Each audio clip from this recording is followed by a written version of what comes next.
this is an iHeart podcast. Guaranteed human. It's an Olympics you'll never forget. Prime time in Milan. The moments. Chloe Kim with the gold medal flex. The stars. Ilya Malinin. Out of this world. The spectacle from beautiful northern Italy with very special guests every night of the Olympics. Experience the world's biggest show. Prime time in Milan. Tonight, 8/7 Central on NBC and Peacock. The big game commercials are basically must-see TV. This year, Elf Cosmetics went all out with an absurdly funny telenovela called Melissa. It stars Melissa McCarthy, Nicholas Gonzalez, Itati Cantoral, and Elf Glow Reviver Lip Oil. The Elf Glow Reviver Lip Oil is an ultra-glossy tinted lip oil that nourishes, hydrates, and enhances your lips' natural color. Watch the full episode of their new Elf novela on soyunbaño.com. Ever wonder why so many people regain weight after stopping a GLP-1? Up to 40% of the weight lost can come from lean muscle. This weakens the body, slows metabolism, and makes it easier to put the pounds back on, creating a cycle of dependency. Prolon's 5-day fasting-mimicking diet offers a drug-free way to maintain results and support long-term metabolic health. In just 5 days, it activates fasting pathways to burn fat, protect muscle, and rejuvenate cells, all while letting you enjoy real food. Get 15% off plus a $40 bonus gift when you subscribe at prolonlife.com/iHeart. That's prolonlife.com/iHeart.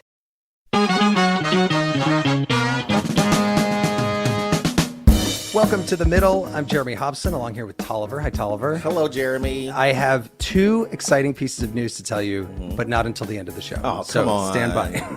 Okay, so we had the Iowa caucuses. Former President Trump won, as expected. He is now sending out surrogates to say the race is over, but things could change in the coming days when New Hampshire votes. After all, only about 110,000 people voted in the Iowa caucuses. That's about 15% of the state's registered Republicans. Wow, okay. Meanwhile, in Taiwan, almost 75% of its people voted in a presidential election over the weekend and elevated the vice president, Lai Ching-te, which is not what China wanted to happen because President-elect Lai has advocated for Taiwan's independence. And we're going to get to that in a moment as we take your calls at 844-4MIDDLE. That's 844-464-3353. We're asking what you think the U.S. relationship with China should look like. But first, last week we talked about another hot topic, which was immigration and border security. We got a lot of calls and a lot of voicemails. Listen to this. Hello, my name is John from Kansas City, Missouri. My name is Lucia. I'm calling from Los Angeles, California. Hi, this is Jorge from Minnesota. My name is Brenda. I'm calling from Texas. I believe that the border is supposed to be secure. It is a complex issue, but if we cut off asylum, we are cutting off people who desperately need our help. In my opinion, the border is a problem, but any of the funding that could have been used for any of these things is being used to support other countries' issues. So it's almost a catch-22. I am an illegal immigrant from Kenya, and personally, I believe that we need to be given the chance to be able to take advantage of being able to live the American dream. So many amazing calls. Thanks to everyone who called. So this hour, we're asking, what should the U.S. policy be toward China, the second largest economy in the world, one of our largest trading partners, and of course, a rival superpower? Absolutely. And our number is 8444-MIDDLE. That's 844-464-3353. You can also email us by going to listentothemiddle.com. Okay, let's meet our panel. Gary Locke served in the Obama administration as U.S. ambassador to China. He was also Secretary of Commerce. Prior to that, was governor of Washington State. Governor, welcome to The Middle. My pleasure to be with you. Thank you very much. And joining us from Taipei, Will Ripley, senior international correspondent for CNN. Will, it is great to have you on The Middle as the first guest joining live from Asia. Hey, that's very cool. I'm glad to be on the panel. Thanks for having me. Well, before we get to the phones, Will Ripley, just explain briefly, what is the significance for China and for the U.S. of this election in Taiwan last weekend? Well, this election was essentially a decision for Taiwanese voters if they wanted to continue this policy for the past 8 years under Tsai Ing-wen of prioritizing the partnership with the United States, which includes the billions of dollars in arms sales, more military cooperation than ever before, but just in general, much more communication and prioritizing that U.S. relationship and the relationship with other like-minded Western democracies, or recalibrate the U.S. relationship and try to mend fences with China, which was the alternative that was being offered by the KMT, and to a lesser extent or a less specific extent, this third party, the TPP. In the end, the voters decided that they wanted to continue this strategy of the Democratic Progressive Party, the current ruling party, although they didn't give the party a full mandate because they lost control of parliament, largely over their weakness on local issues such as expensive housing, lack of opportunity, low wages. People here in Taiwan don't make a lot of money. So they certainly let their feelings be known on the domestic front that they wanted some other voices in parliament. But on the international stage, they seem to have put their confidence behind this ruling party's strategy of U.S. over China, which is exactly the opposite result that Beijing would have wanted. And Gary Locke, President Biden was asked a question about this and answered about the Taiwan election, saying, "We do not support independence." What is at stake for the United States here? Why does President Biden have to say something like that? Well, that's because the winning party, the TPP, as Will indicated, has advocated for stronger relations with the United States. But the TPP has really stood for independence from China. China views Taiwan as really a province, very much calls for the reunification of Taiwan into China. And the TPP, the winning party, it's the third consecutive presidential election that it has won. First time more than two consecutive elections won by any party. And so this was really viewed in many ways around the world as the future of Taiwan. Is it going to, like the KMT, the opposition party, do they want to reunify with China or stay the course in terms of independence? And so that's why I think it was also important for the president to reiterate the U.S. position formulated since President Carter and really begun by President Nixon of one China, the mainland, and that Taiwan is part of the mainland. To be unified peacefully by the people and decided by the people of both the mainland and Taiwan without force. What's interesting is that the KMT, which has called for stronger ties with the mainland, with China, and really supports reunification, at the same time made a visit to the United States and wanted the Biden administration to reaffirm that the United States would defend Taiwan and come to Taiwan's support in case of any military intervention. Do you think that the United States would do that, by the way? Well, I mean, that is part of our treaty. That's been a long-standing commitment that Democratic and Republican presidents have made ever since the United States reestablished relations with Beijing. Is that just about our principles? We're standing with a Democratic ally, or is that about our economic interests and all the chips that are made in Taiwan and what it would mean if China were to take over with force? Well, that commitment to Taiwan was made even before Taiwan became such a huge economic power and the world's leading chip manufacturing facility. But really, it was a way, I think, to chart a middle course, support for recognition of Beijing as the government of the Chinese people, and breaking ties, formal diplomatic relations, and recognition of Taiwan as a separate country. But at the same time saying we support Taiwan in its ability to chart its own course on its terms in a peaceful fashion with Beijing, and that we would defend Taiwan if Beijing and the mainland were to exercise military force against Taiwan. I want to go to the phones because we're getting some calls coming in right now. Tom is joining us from Honolulu in Hawaii. Tom, go ahead. Welcome to The Middle. Thanks very much. And to those that are listening, I want to say Nehoma, which is the phrase that means, how are you? Great. Mahalo for saying that. Go ahead. Yeah, okay. Well, anyway, what I just wanted to say was that I think that we should treat Taiwan and mainland China exactly the same way that we would treat and have treated Hong Kong, because that's a part of China also. And so there shouldn't be any difference in the way we treat them. They're all Chinese people, and, they're part of mainland China. Therefore, we should not show any favoritism or any difference.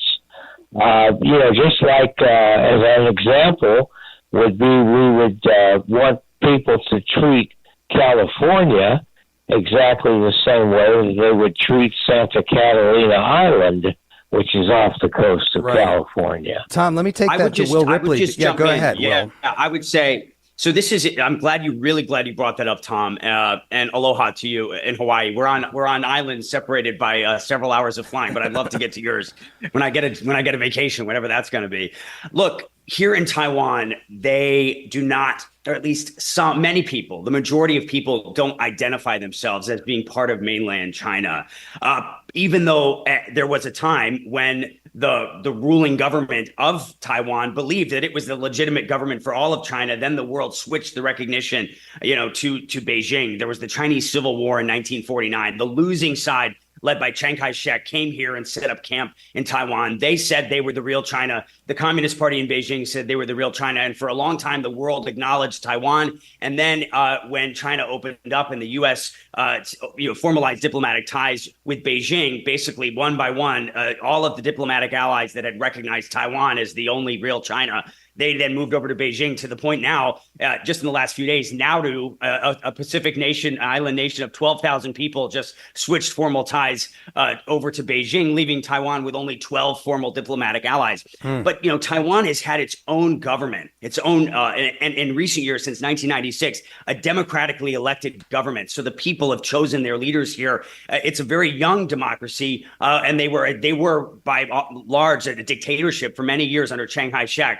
Essentially, he was the one-man show, but then they transitioned to democracy, and now they elect every 4 years a president. Tsai Ing-wen can't run for re-election because of term limits. Xi Jinping, as you know, over in China, has paved the way for himself to be president for life. He just had an unprecedented third term. But, people in Taiwan don't believe that they're part of mainland China. They have their own government, they have their own military, and even though they haven't formally declared that they are a separate nation from China, because that would essentially spark a huge war instantly with Beijing, calling that unacceptable. A lot of Taiwanese are not identifying as being part of mainland China. This is the quandary. This is the problem that Taiwan finds itself in right now.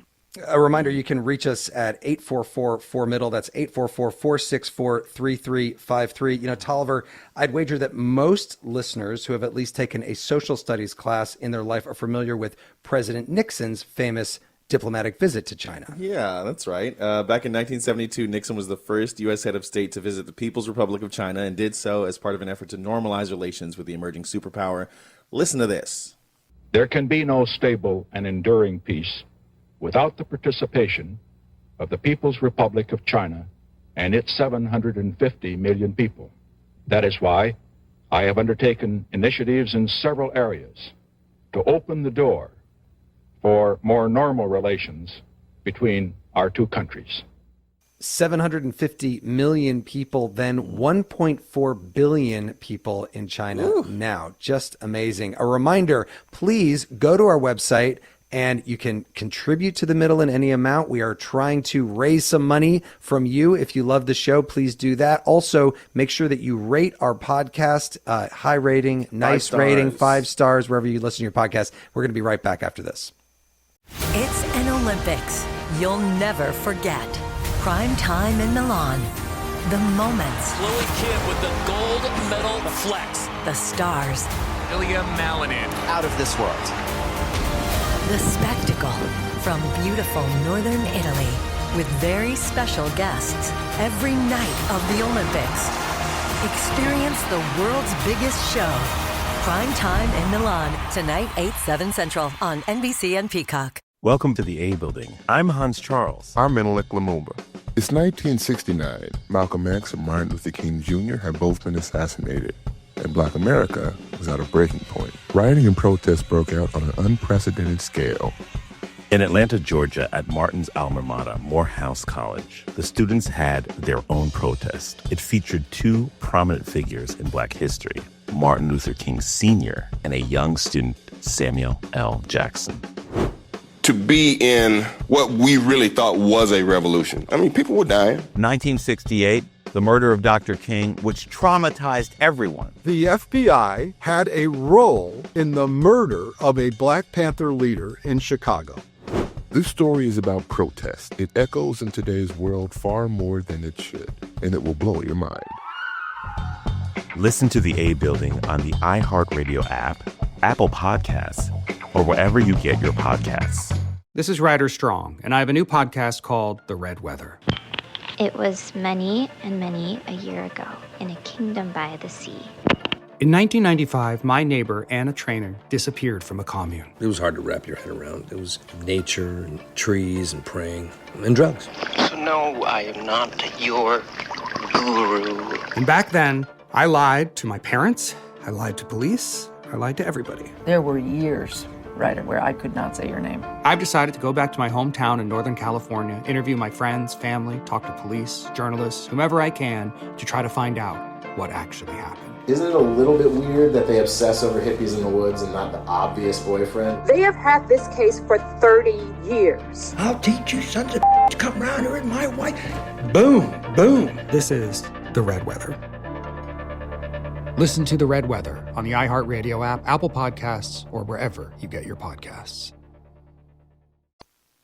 This is The Middle. I'm Jeremy Hobson. If you're just tuning in, The Middle is a national call-in show. We're focused on elevating voices from the middle, geographically, politically, and philosophically, or maybe you just want to meet in the middle. This hour, we're talking about America's relationship with China, from trade to technology, cybersecurity, military activity in the South China Sea, human rights. We want to hear what you think. Should the U.S. treat China like a partner, an adversary, something in between?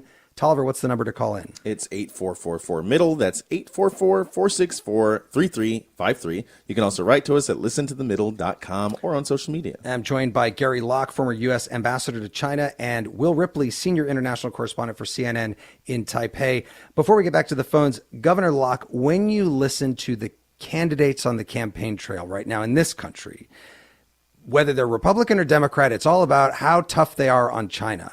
Why is that? Well, you know, it seems like every major presidential election cycle and even the congressional cycle, we want to find someone that we can blame for a lot of our problems. And we always want to be tough against our major competitors, whether the competitors are the Soviet Union, adversaries and competitors, Soviet Union, the economic might of Germany and some of the European countries, to the Asia Pacific region. Let me just say that we certainly have, when you asked, is China a partner, competitor, adversary, It's really all of those.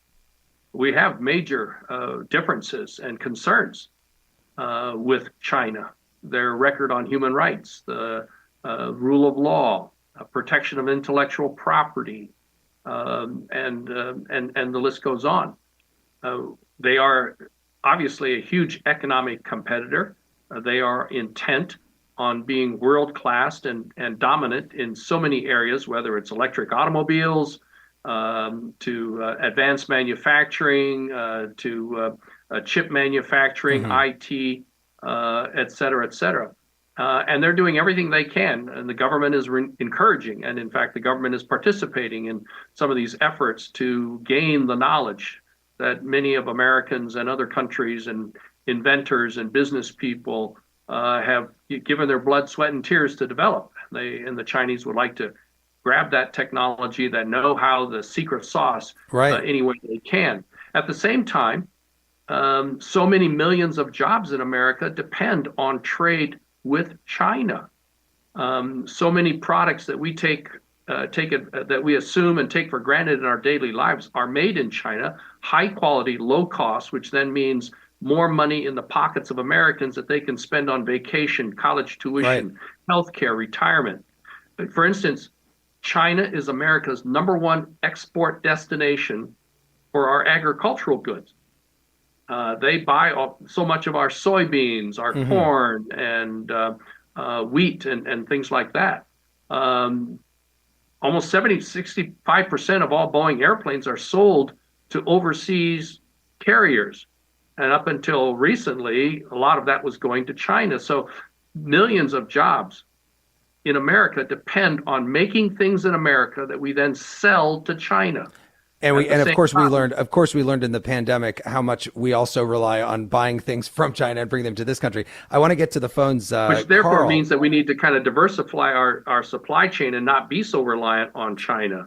And Right. of course, we have a lot of concerns about their technological ambitions and whether or not some of the things that we do sell to China could be used by the military in China or in terms of violations of human rights. And so we're trying to clamp down on what American companies can sell to China. China is also Taiwan's number one trading partner as well. So the same things that Gary laid out in the U.S. also are a factor Apply to here as Taiwan. well. There's talk about cross-strait conflict, and yet they rely on each other economically. China particularly relies on Taiwan for semiconductors, those chips that power all of our tech. Okay, let's go to Howard in Minneapolis, Minnesota. Howard, welcome to the middle. What do you think here about the U.S. relationship with China? My concern with China is that for too long we've let the economic interests guide our foreign policy. We need to recognize Taiwan's right to freedom and democracy. Taiwan is connected to Ukraine. Russia and China, North Korea, Iran, Syria are part of a coalition leading us into World War III. There's only 12 countries that recognize Taiwan. We need to stand with Taiwan if we're going to be the shining city on the hill. Howard, thank you so much for that call. Will Ripley, he brings up something very interesting when he talks about Ukraine there. I mean, of course, the issue of standing with a democratic ally, but also, China and Russia have gotten very close. You could see what President Xi in China has been doing is really cozying up to U.S. adversaries all over the place. China, Russia, and North Korea as well. I mean, I think that caller was spot on in terms of the concern that these authoritarian, autocrats are aligning strategically, at least for the time being, and just waiting for the moment that the West the democracies that not the democracies crumble, but the current cohesion crumbles with the change in administration. This is the disadvantage, some might argue, that democracies have, is that, the advantage of having fresh ideas and fresh thought and innovation also means that there's not necessarily long-term consistency like what you can have in a dictatorship. And many have said that China under Xi Jinping has essentially become, he's the strongest Chinese leader since Mao. He's been called a dictator. It's a very sensitive word from the foreign ministry in Beijing's perspective. But President Biden used it. The German foreign minister used it to describe Xi Jinping. We know Kim Jong-un's a dictator, and the same about Vladimir Putin. And all three of them working together and trying to bolster each other's efforts on various fronts is obviously alarming. Obviously, there are a lot of differences between Ukraine and Taiwan, and yet the Taiwanese certainly have watched very closely at Ukraine and have already made and the some Chinese to their own too, defensive probably, strategies. right? Sure, absolutely. To see how the West responded, what mistakes Russia made, and at the same time, always staying, at least publicly, in lockstep with Putin and Xi, proclaiming this friendship, which means that, China's stacking up all of the allies that would have its back, be in its corner, if it enrages the West by making a move on a place like Taiwan down the road. Let's go to Andrew, who's in St. Louis, Missouri. Andrew, welcome to the middle. Go ahead. Hi. My question is about China's bankrolling of African countries and how America responds to that diplomatically. China has spent a lot of money in African countries in recent years. Gary Locke, what about that? The U.S. has tried to play a role in African countries as well and say, well, we're not being so transactional as China is. But what do you think about that question? Well, China is really stepping into a void left by the United States. Many decades ago, the United States was a huge financial supporter of developing countries. Helping them, learn best agricultural practices, building hospitals and schools, bringing in clean water systems. And that was really much of America's foreign policy, soft power, developing friends and helping other countries develop. even the members of the U.S. military, our defense establishment, say that a key to strong military alliances is a good foreign policy that includes foreign assistance to these other countries, developing friends. In that vacuum left by the United States, China has stepped in. They're helping build ports. They're building roads. They're building Belt and Road hospitals. Initiative. And the Belt Road Initiative is really an expansion of a trade route and really helping sell made in China goods, which creates employment for the Chinese people, but selling things to the countries that would benefit from that, and also buying things from those countries, creating those strong economic ties and partnerships.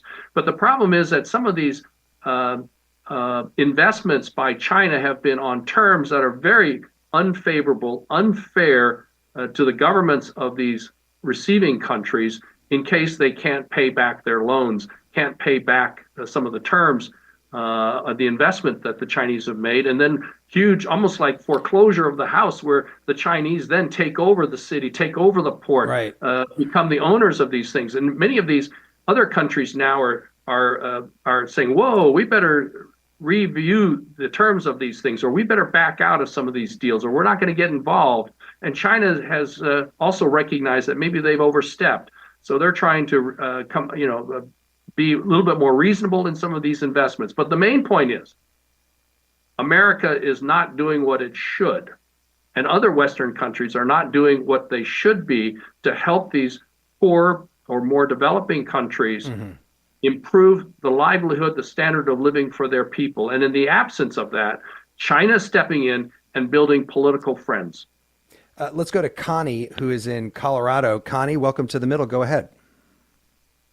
Okay.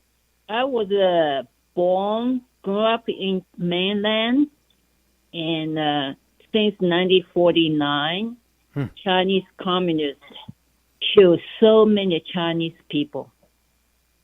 If you say something against the communists, they just put you in the hard labor camp or put you in jail. Communist Party is illegal government. So what do you think the United States should do then? Should not engage with China. United States government makes so many mistakes since 1945, 1949. They just try to believe Communist Party. They just ignore Kuomintang. They defeat to Taiwan. Connie, thank you so much. I really appreciate you calling in with that, and I'll take it to Will Ripley.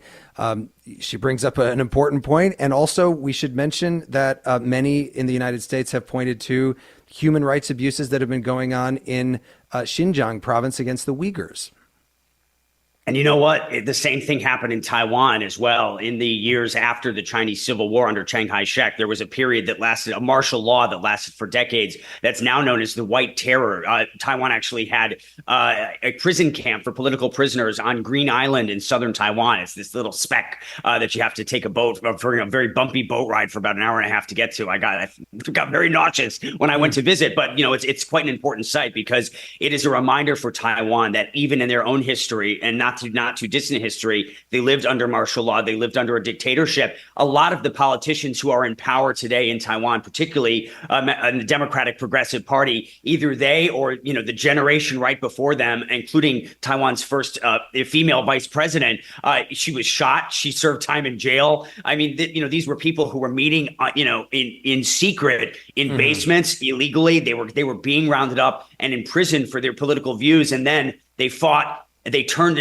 Taiwan into one of the world's most young and vibrant and really interesting democracies, unlike in Hong Kong. I know there was a comparison earlier made between Hong Kong and Taiwan. Here in Taiwan, watching what happened in Hong Kong was probably the main reason that Tsai Ing-wen won a landslide re-election in 2020, because people here in Taiwan said they didn't want to become the next Hong Kong. In Taiwan, and I lived in Hong Kong, I covered the protests. A lot of those protest leaders and politicians and activists, and even some journalists, they've either been rounded up and put in jail, where they still remain to this day, or they're living in exile abroad, Whereas here in Taiwan, the leaders of the Sunflower Movement, which stormed parliament in 2014 to protest a trade deal that was pending with China under the Kuomintang, the KMT, which was the ruling party at that time, those students that protested, some of them now have positions of power inside the government. So those are two contrasts there to take a look at. Taiwan is a democracy today, a young democracy, and people that have grown up, people here in their 20s or early 30s, that's what they remember. That's what they've grown up living through.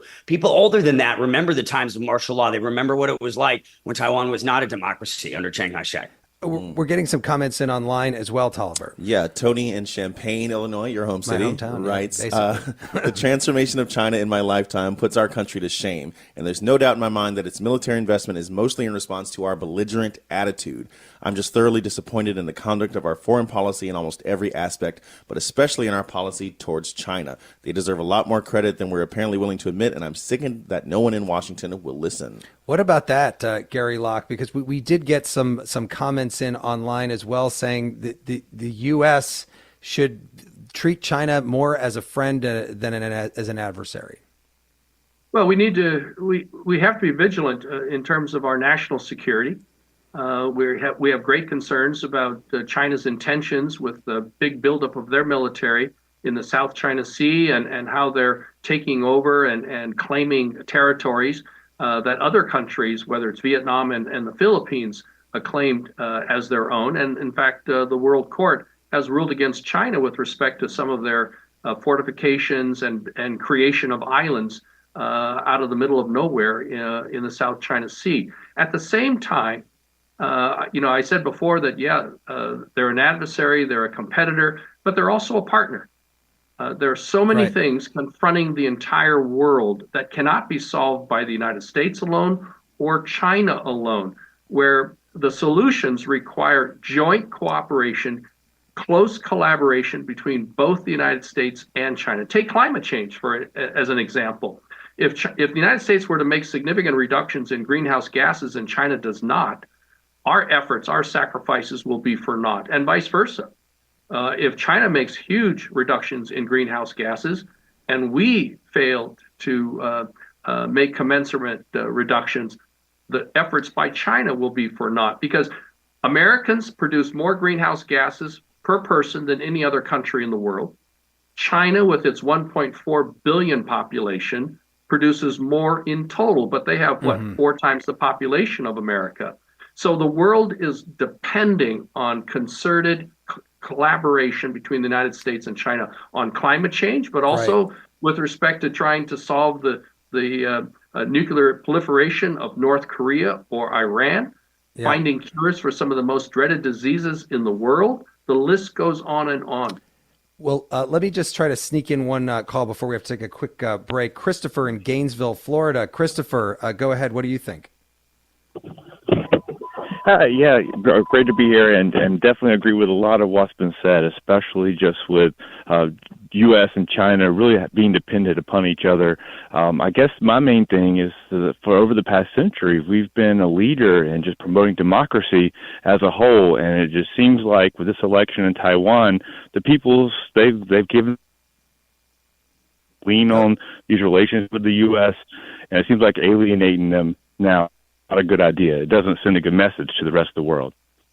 Christopher, thank you so much for that call. We've also heard from Bill in Carbondale, Illinois, who said, I lived and worked in China from 2010 till 2018 at a major university. When I returned from China, I moved to my home state of Illinois. If we're to avoid a war with China, we should emphasize cooperation and friendly competition. So many interesting points coming in, and there's a lot more to get to as we continue. But Tolliver, a recent poll from Pew Research Center found that more than a third of Americans view China as an enemy, and a big part of that is concerns about espionage. Oh, absolutely. Like almost a year ago, a Chinese spy balloon was spotted across the United States before it was eventually shot down off the coast of South. I remember that day very well, off the coast of South Carolina. Here's a clip from a home video of the incident taken by a Billings, Montana resident. Well, hello, everybody. I am sitting in my driveway here in Billings, Montana, and right now there is a ground stop on our airport, and this thing is up in the sky. Just amazing. I love that clip, Tolliver. You know, China has actually sent a balloon over Taiwan since the election last weekend. That's how they scare people. We are going to be right back with more of The Middle right after this. It's an Olympics you'll never forget. Prime time in Milan. The moments. Chloe Kim with the gold medal flex. The stars. Ilya Malinin. Out of this world. The spectacle. From beautiful northern Italy, with very special guests every night of the Olympics. Experience the world's biggest show. Prime time in Milan, tonight 8/7 Central on NBC and Peacock. Welcome to the A Building. I'm Hans Charles. I'm Menelik Lumumba. It's 1969. Malcolm X and Martin Luther King Jr. have both been assassinated, and Black America was at a breaking point. Rioting and protests broke out on an unprecedented scale. In Atlanta, Georgia, at Martin's alma mater, Morehouse College, the students had their own protest. It featured two prominent figures in Black history, Martin Luther King Sr. and a young student, Samuel L. Jackson.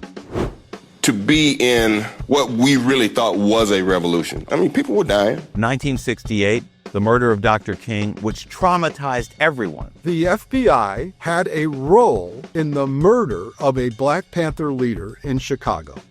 This story is about protest. It echoes in today's world far more than it should, and it will blow your mind. Listen to the A Building on the iHeartRadio app, Apple Podcasts, or wherever you get your podcasts. This is Ryder Strong, and I have a new podcast called The Red Weather. It was many and many a year ago in a kingdom by the sea.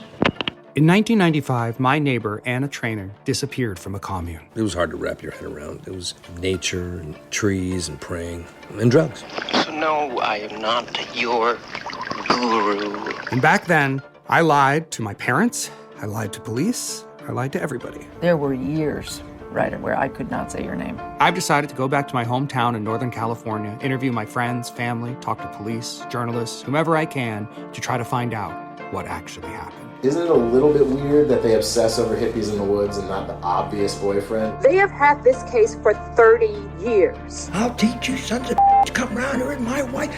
Boom, boom. This is The Red Weather.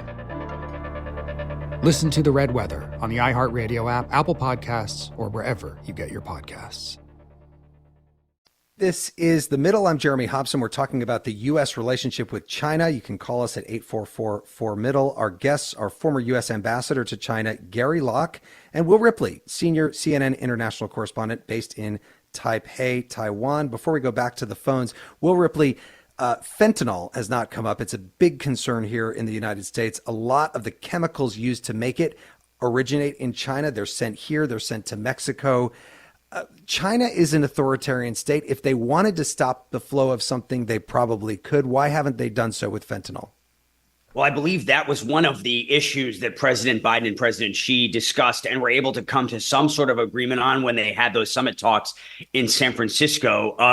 The issue of Taiwan, highly contentious, and definitely no progress really made on that topic when they were talking. But on the fentanyl issue, it seems as if she indicated to President Biden that China is willing to try to crack down more on that. And that's basically an easy thing for him to do because, as you said, they do have a lot of control. But, you know, there's also a lot of corruption that occurs in all levels of China, military and economic and government. Xi Jinping has tried to root out some of it, particularly if the corrupt people happen to be political opponents of his. But so you're saying because of the corruption, you're saying they may not have the power that we may think they do because not everything works exactly. You know, China has kept the North Korean economy going, for example, even during international sanctions by, essentially looking the other way or just opening up trade routes altogether with North Korea, because they certainly don't want to see a weakened North Korea become a U.S. allied North and South right on its doorstep. North Korea is a buffer for China. The fentanyl thing, that's not an issue that I've dived too deeply in for my reporting, but I do know that, obviously, China could do more if they wanted to. And apparently President Xi told President Biden that there would be progress made on that. I have not, though, done any original reporting to follow up on whether the numbers have come down in terms of fentanyl being smuggled into the United States. Well, and it's such a terrible problem in the United States. Let's go to the phone. Celia is with us from Madison, Wisconsin. Hi, Celia. Welcome to The Middle. Go ahead. And thank you very much for having this program. I'm trying to make my background very quick, but I have two major questions. I have a pretty deep background in Chinese issues. I traveled there with Columbia University Group in 1982. I studied under professors here at the UW, experts on China in the 60s. And then in 1997, I was the main administrative person on the only as far as I know, still to this day, the only conference held between scholars from the PRC in Taiwan. And they, I think, were surprised to each other at how well they got along. I think it's going to be always going to be a complicated relationship. On one hand, China comes out of a humanistic culture of Buddhism and Confucianism, still holds memories of World War II and some of the killings that took place between the two armies there. And so they have this sense of national morality. But on the other hand, I think Mr. Xi, in now knuckling down on the Taiwan issue, may be over his head. He has problems at home. He's got thousands. So Celia, sorry to interrupt, but what do you think what do you think the United States relationship with China should be, briefly? I think we just have to take one issue one by one and deal with kind of them separately and it as a priority and then see how it all shakes out. But again, has anyone brought up to Mr. Xi that he's got North Koreans on his border, refugees, Uyghurs in the West, people in Hong Kong that are not happy? And the last I was told, about 250,000 Taiwanese living and doing business in Taiwan. Celia, thank you so much for that call. Can I just say quickly? Yeah, go ahead, she raises a good point. Xi Jinping does have a lot of problems at home. He's got his unemployment rate just went up.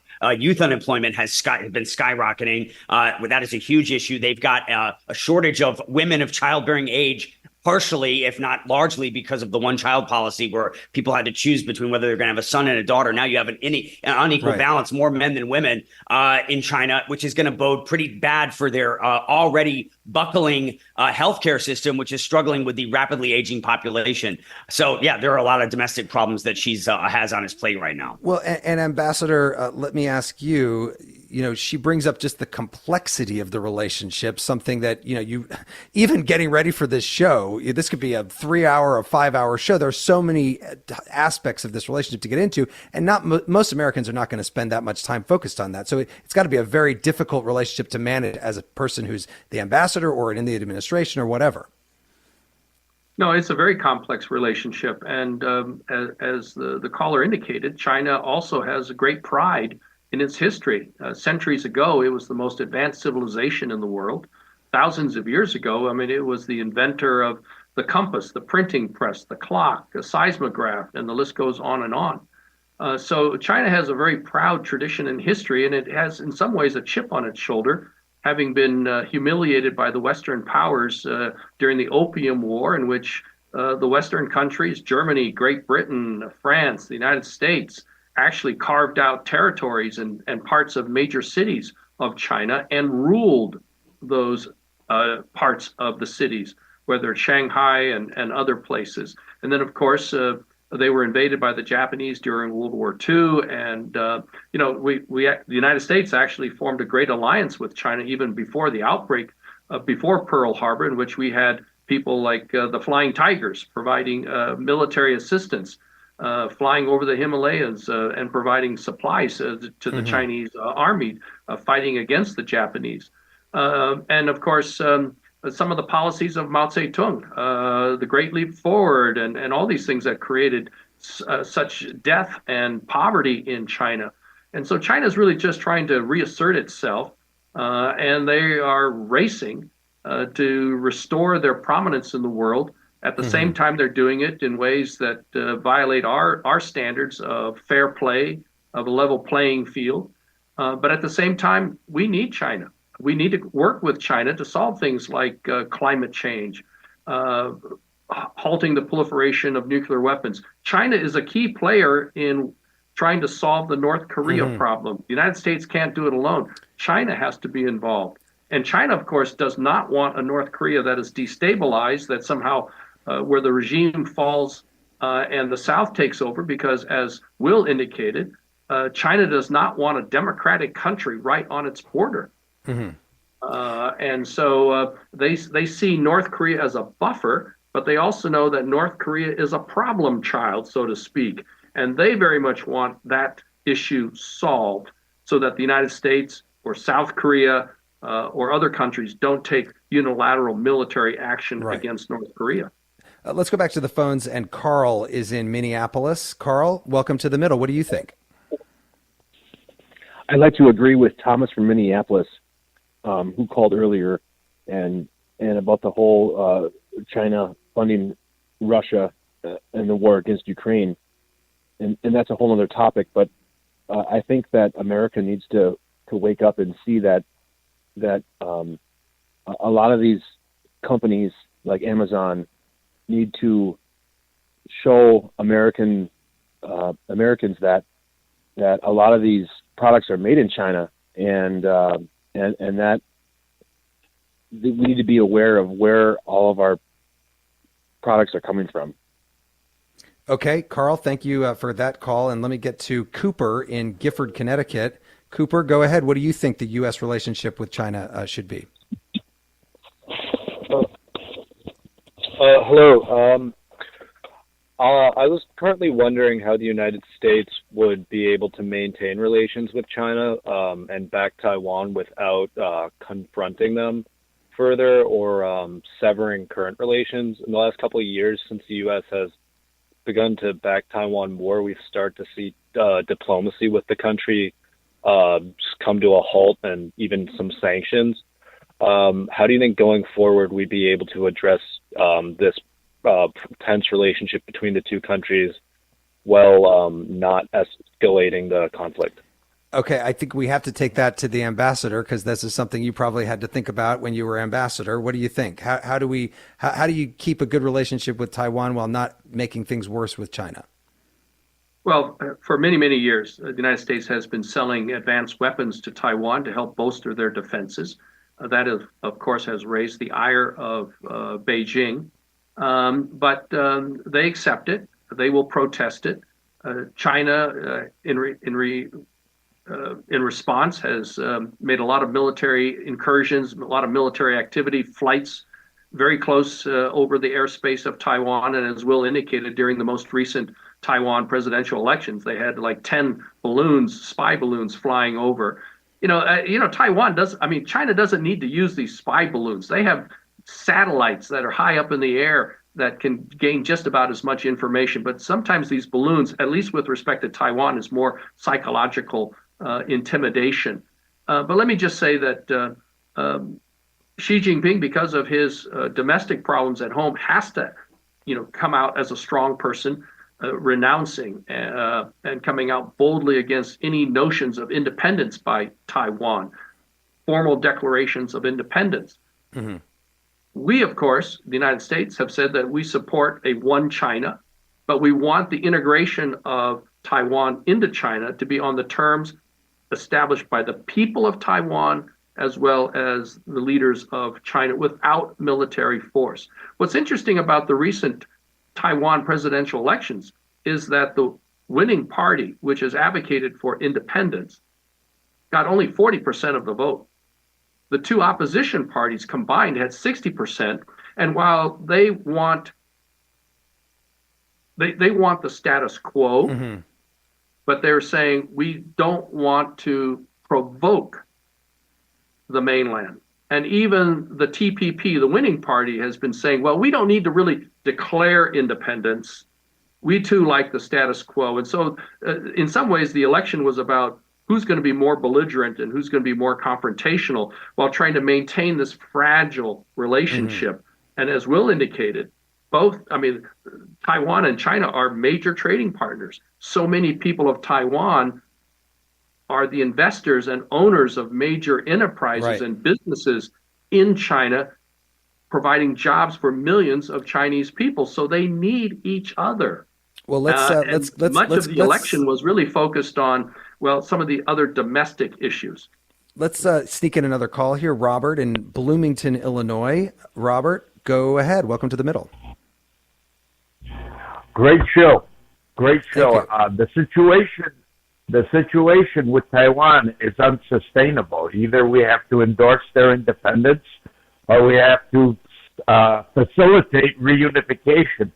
This ambiguity is going to end up in disaster. It's unsustainable.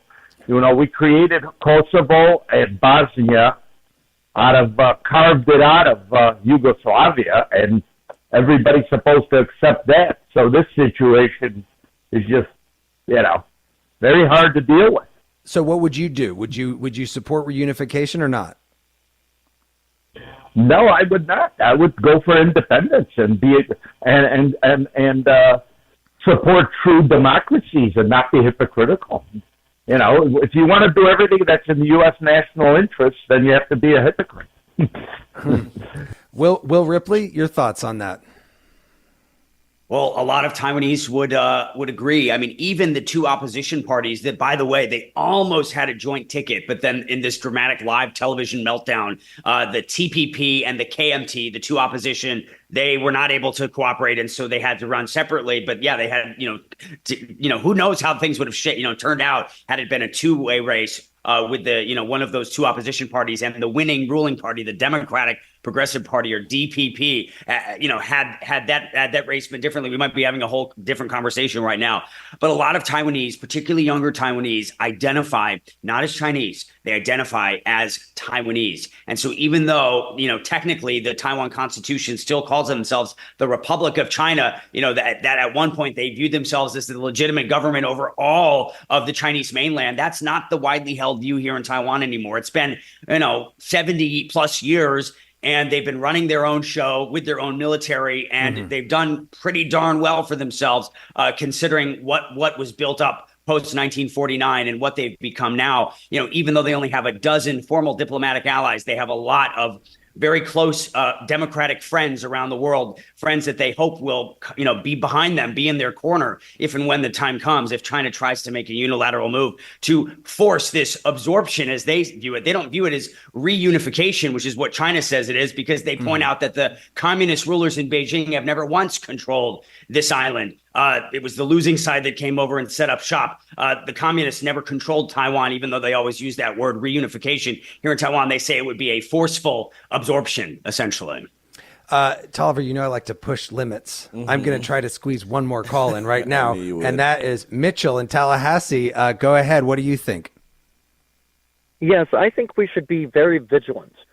Our relationship should be vigilant regarding China. I think we should consider their police stations that they have around the globe internationally in regards to keeping track of Chinese individuals who are speaking against the Chinese, the CPP.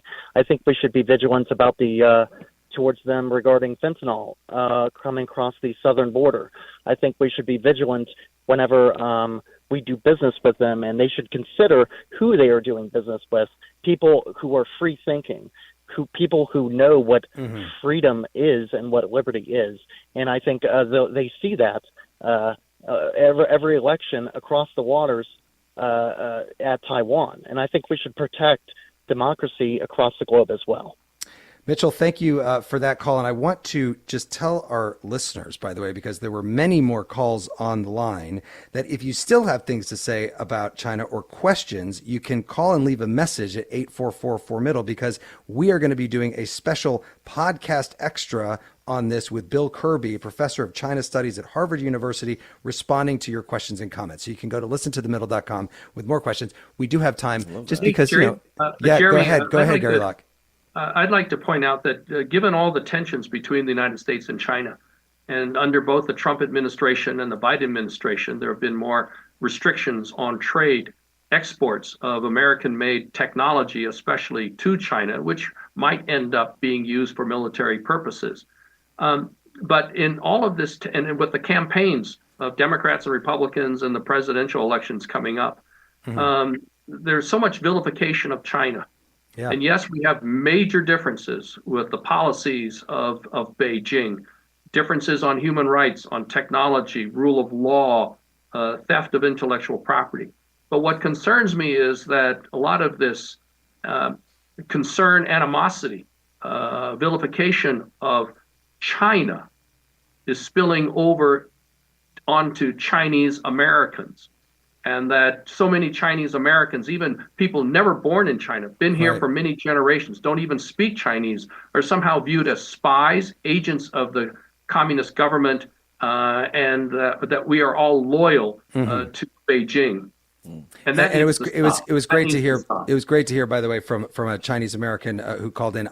Unfortunately, we've run out of time, but I want to thank my guest, former U.S. Ambassador to China, Gary Locke. Thank you so much for being here. And Will Ripley, senior international correspondent for CNN based in Taipei. Will, thank you. Have a lovely Friday. It's already Friday there for you. Thanks, Jeremy. Yeah, I have a head start on the weekend, 13 hours. I have more than that ahead of you, wherever you are. Yeah. We're 13 hours. Yeah. Thank you so much. And Tolliver, as I said, I have some big news. One is The Middle is going to Sundance Film Festival in Utah. I'm going to be moderating a panel with a number of former political and military leaders who are in a new film called War Game, which is basically gaming out what would happen if there was another January 6th style event at the Capitol, but worse. We're going to bring you that conversation soon. And next week, we're going to be live at WWNO in New Orleans talking about school choice. Republicans want to take that issue statewide in Louisiana. Yeah, we want to hear what you think about it. Call us at 844-464-3353 or write in at listentothemiddle.com. And while you're there, sign up for our weekly newsletter. Come on.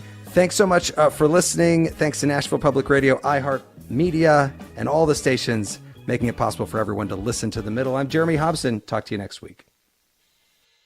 Over the last couple years, didn't we learn that the folding chair was invented by Black people because of what happened in Alabama? The Montgomery Brawl. This Black History Month, the podcast Selective Ignorance with Mandy B unpacks Black history and culture with comedy, clarity, and conversations that shake the status quo. The Crown Act in New York was signed in July of 2019, and that is a bill that was passed to prohibit discrimination based on hairstyles associated with race. To hear this and more, listen to Selective Ignorance with Mandy B from the Black Effect Podcast Network on the iHeartRadio app, Apple Podcasts, or wherever you get your podcasts.